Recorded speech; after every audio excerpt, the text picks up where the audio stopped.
Hi, so my name is Andy Porter, and obviously I've been here today working with Terry on behalf of the sort of Hearing Voices Help network and website that we've set up. So if I just give you a quick introduction to who I am really and what I do and my background.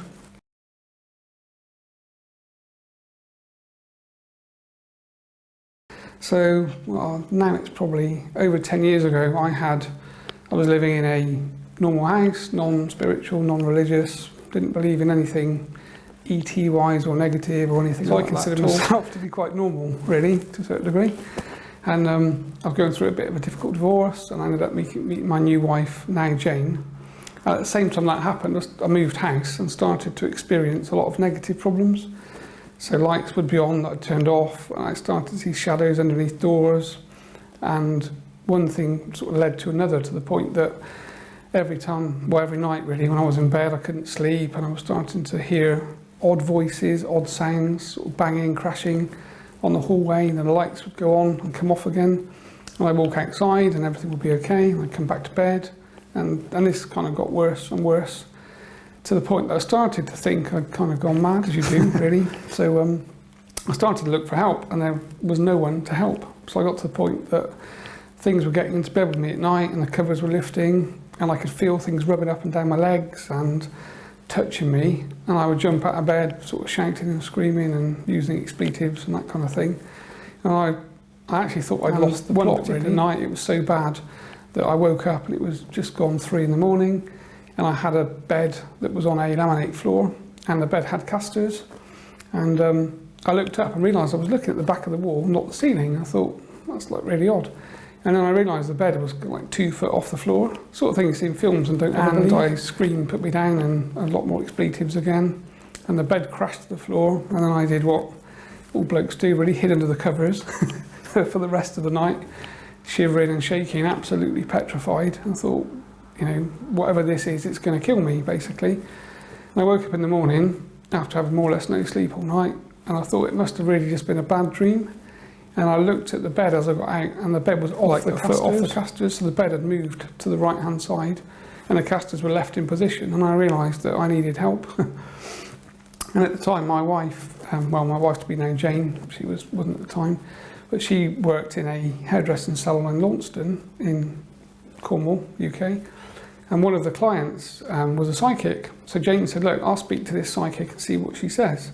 So obviously Jayne spoke to Christina, this psychic. She connected to me in the house and said, yeah, you've got loads of things there. Screaming banshee, and it's basically possessed. And I was like, wow. And she said, but I can clear it all. And she did. And for about a week, I used to come home from work, nothing. No goosebumps, no lights on and off. I thought, wow, it's like amazing. And then, of course, it started again. And I realised that effectively something was kind of trying to get my attention from a spiritual perspective, and I needed to understand what was going on. And from that day onwards, I kind of invested a huge amount of time into buying books and spending time in Glastonbury in the UK, which is kind of like the spiritual club. People really. Down there, some great books, and just learning about psychic protection and about spiritual entities and the paranormal. And one thing led to another, and I did a crystal healing course and then a Reiki course. And at the end of the Reiki course, the lady running it, Anne Oliver, said to me, do you know what, I've got this Chinese guy that's come in, who's a new guide of yours, and he's saying that his name's Chen, and he's going to work with you, and you're going to be a psychic surgeon. But I didn't really think anything of it at the time, particularly. And then, again, years went by, and I sort of joined lots of psychic groups, meditation groups, and Chen started to come through and actually talk to me, and I could then communicate with him. And I used to go to work every day in the car, and had like a good sort of hour-and-a-half commute each way, and I used to spend my time talking to Chen and trying to get that connection to be really strong. So I'd turn the radio up every day a little bit louder and see if I could lose the connection or maintain it. So that was how I sort of learnt to connect to spirit and talk to Chen. And then we set up a website, and I started to offer myself as a psychic surgeon. I had physical problems, and Chen would take over my body and work through me. And that worked that way for a good 4 or 5 years. And now recently we've moved into people that have got mental illness type problems, schizophrenics, people hearing voices. And I started to realise that this was an area that I'd seemed to excel with by default, really, not that I kind of chose to do that. And I could connect to the entities or the discarnate spirit that are with people and talk to them and ask them to leave. And if they wouldn't leave, my guide Chen and his team would remove them. And then the people would report back that the voices have gone and they'd feel good. And I thought, okay, so, you know, this has kind of been presented to me, even though I haven't chosen to go this way. So 2 or 3 years ago, Terry made contact with me through a website, and we've sort of been friends since now of actually setting up our own website called hearingvoiceshelp.com. And we're starting to work with people that have got mental health, schizophrenic problems. Not to say that we can help all of them, but the ones that we can help, we do. And obviously today, working with Mike is sort of proof in the pudding that in an hour, for a guy that's had 20 years of voices, been through the system, been sectioned, tried to take his own life, you know, we can make a difference and stop those voices. So it's worked really well. So I'm really pleased.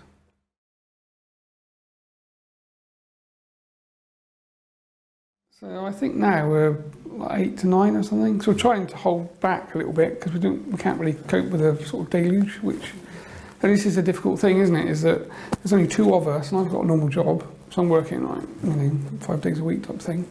Terry's obviously retired, so he's got a bit more time, but trying to fit a lot of people in is going to become quite tricky. And that was why we were hoping that we could use this to teach the techniques to other people, and other people can set themselves up doing the same things, and then just use us for reference and say, right, this didn't work, what have we done wrong, or what could we do? And I can connect and have a look and think, right, yep, you missed this, or you know. So the intention is not that we're going to be the kind of like central focus to do this. It's just that we can hopefully provide the techniques that then get pushed out to other mediums and psychics and people like Terry that can then take it and offer it as a therapy. So Equilibrium can have it on their board, you know, for like whatever, as one of the things they offer. If you're hearing voices come here, someone will sit down with you and go through looking to see what's attached, talk to it, get rid of it.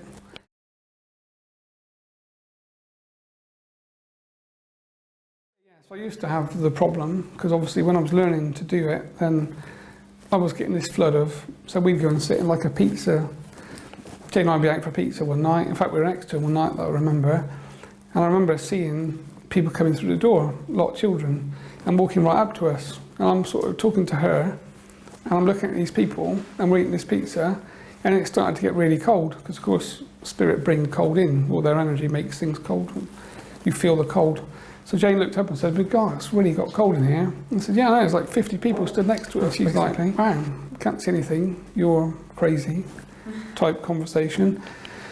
So I just had a chat to some of these children and said, "Look, you know, they were telling me they'd followed me all around Exeter, followed my energy around, and we all just stood in Pizza Express." So I just said to Chen, "Can we help them?" And just opened the door, and they all literally went through, door closed, the room warmed up instantly. And it was like, wow, that's really interesting. So as part of kind of my journey, I've needed to learn these little techniques of how to deal with this kind of like intrusion, because it becomes an intrusion, because when you can speak and see them, they don't go. And that's the same problem that Mike's obviously had. He's got things talking to him all the time, and they won't go unless you kind of need to make them and know how to do that.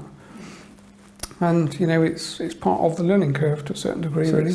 Yeah, so kind of I've got used to it. But so the way that I work for myself now is that when I'm in my normal conscious self, which is like 90% of the time, I'm just me as you would be you, just doing my normal things, driving the car, you know, listening to music.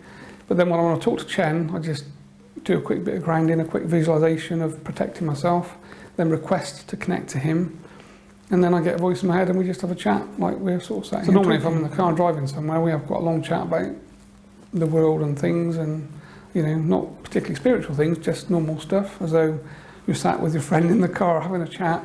It's just that my friend no one else can see. And I think that's the interesting point as well, is that people that are mediumistic and psychic are only one step away from being like Mike, except Mike is talking to things that he can't control and therefore cause him a negative problem, and hence, you know, you need to see a doctor and you get sectioned and that kind of thing. Whereas we all hear voices the same, just that our voices are positive and they don't, you know, there's a certain boundary they don't encroach on, and we can manage that conversation the same as you would do in a normal sort of physical reality. And that's the key, really. If people were taught how to protect themselves and learn more about spirituality from school, everyone could do this, because it's not rocket science at all. It's just that people aren't taught how to do it, and then when you hear a voice that you don't know how to control or manage, then you end up with these problems.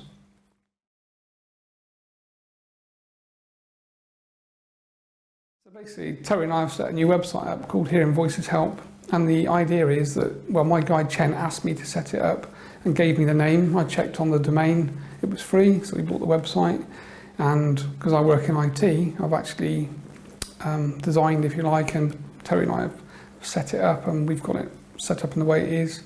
And the idea is it's going to be there to help people that are hearing voices. So the intention is when someone types in hearing voices help, as in help me, we're hoping that our website will come to the top of that list, and it will just give people an alternative view really on the help that's available and the things they can do. Because we've both looked, and there's hundreds of websites on hearing voices from Mind and from the social services aspect, and obviously every country has a mental health kind of area, so they've all got their websites and they've all got their help. But unfortunately, all it actually does is take them into the kind of the normal medical establishment route of tablets and medication, and there isn't really anyone talking about the fact that if you can remove the spiritual entities connected to someone, then the voices go. So not that this works all of the time, but for certain numbers of people, and obviously for Mike that we've sort of displayed today, if you can get rid of the attachments, then the voices stop. So we're hoping that the website is going to become the kind of go-to place for people that are looking for an alternative angle really. And like Mike, have been through the system, he's tried all the medication, he's had the therapy, it hasn't worked, and we're hoping that we can get to a point that we are offering a different view on it, with a view to actually helping people to get better. Because that's the whole point, is that Terry and I have set this up without funding from our own pockets, and we give our own time, and we're not paid for it at all. So it's not coming from a make some money perspective, it's coming from a we can help people, and we've both had families and people in our lives that have suffered with these traumatic effects, and therefore we're keen to make a difference. And of course we know it works. I think really that with the website behind us now, and our YouTube channel and our own websites, we know that the things that we do does actually work. It's just getting other people in society to understand and to look for that alternative help really.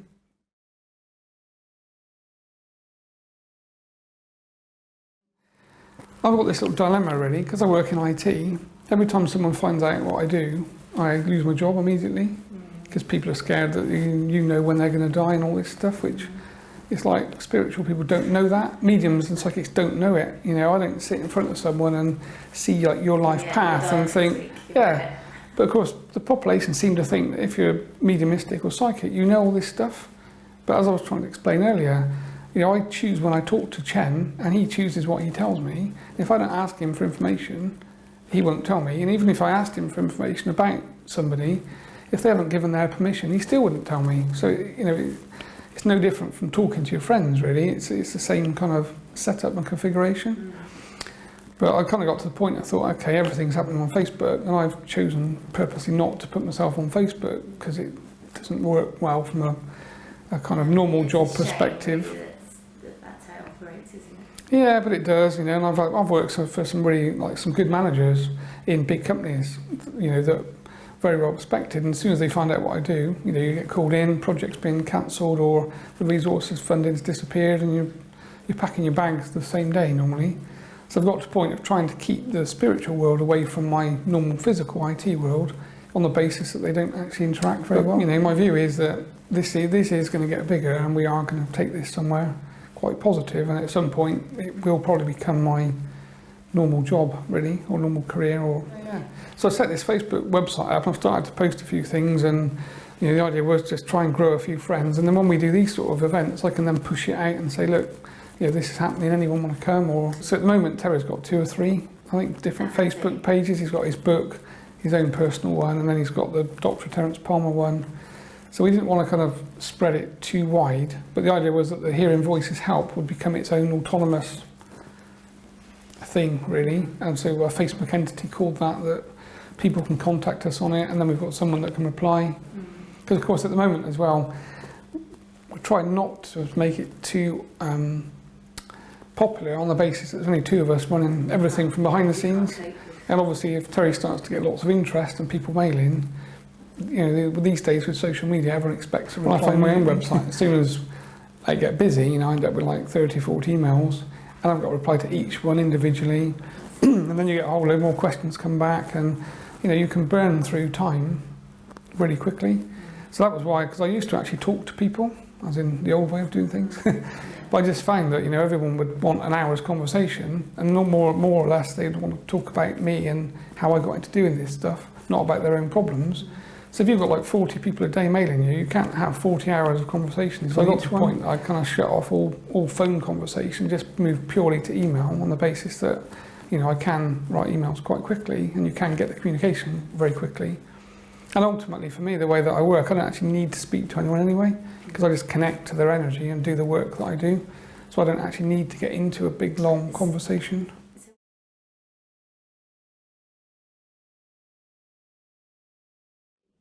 Just intent, really. So my intention when we work with a client, Terry doesn't give me their name, just a client called X, a Mr. or Mrs. normally. So I just bring up a picture of a female or male in my mind, and then with my intent I just visualise connecting to that person. So you have nothing else? So I have no hair, like a lot of mediums need clothing or hair or photographs. I find I don't need anything like that at all. Just purely the intent to connect to the right person. I can hit their etheric field and then I can feel what they're feeling as well. So Terry quite often will say to me, how is this person feeling? Like I say, I've got the jitters, I feel like I've got a coffee rush, or I feel really depressed or angry or sad, or I feel like I want to cry, so and it just kind of happens really. And of course my guides are sat in the background, so I'm talking to them, checking that, I've got the right person, we've got, the problem that they've been presented with. And then when we finish, Chen will normally give me the okay that they're happy from a spiritual perspective that we've done what we need to do for that session. So for me really, I kind of have the easiest job, so I don't really have to do very much other than listen to Chen and repeat what he says and just go through some visualization and the psychic aspect that sort of has taken me like 10 years to learn, but now it's just like sort of tying your shoes really. It's kind of just happens.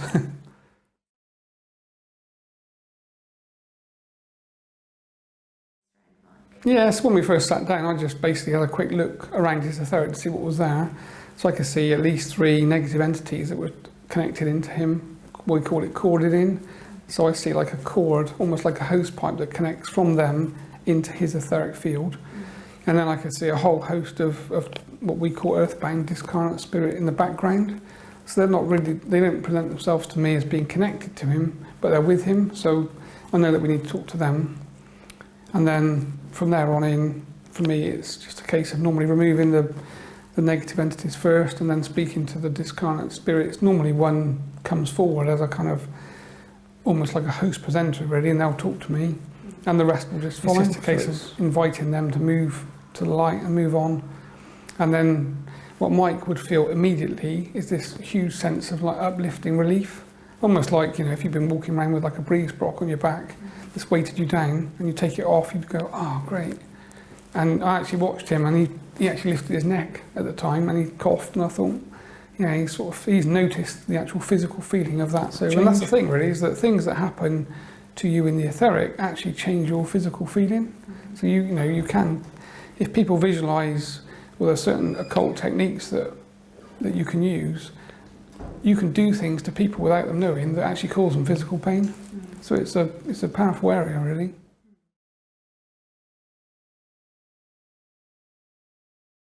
Yeah. And you'll find now that going home, his energy will suddenly come back. Well, by now already, and he'll actually be feeling like he's living again properly, and he's got energy to do things, and that's what these things do. Negative entities and discarnate spirit, effectively. They kind of connect to you and then they siphon your energy. And this, I think, is probably where the idea of sort of psychic vampirism came from, like years ago, whereby if you've got something connected to you, not taking your blood would give you the same effect because you'd feel lethargic and tired. And this is the same kind of concept, that you've got an entity vampire in your energetic field and taking your energy from you. And then, of course, you're a physical person, physical being, so you'll feel that change. Had it a lot of times, so I know exactly what it feels like, and this is, I think, is the thing really. So I'm kind of lucky in a way, because I went through quite a difficult traumatic experience. That's part of my spiritual path.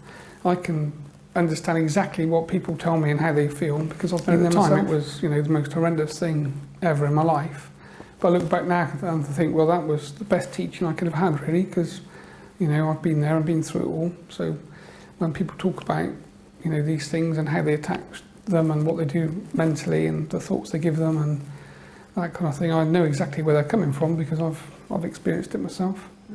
So it kind of is like a blessing in disguise.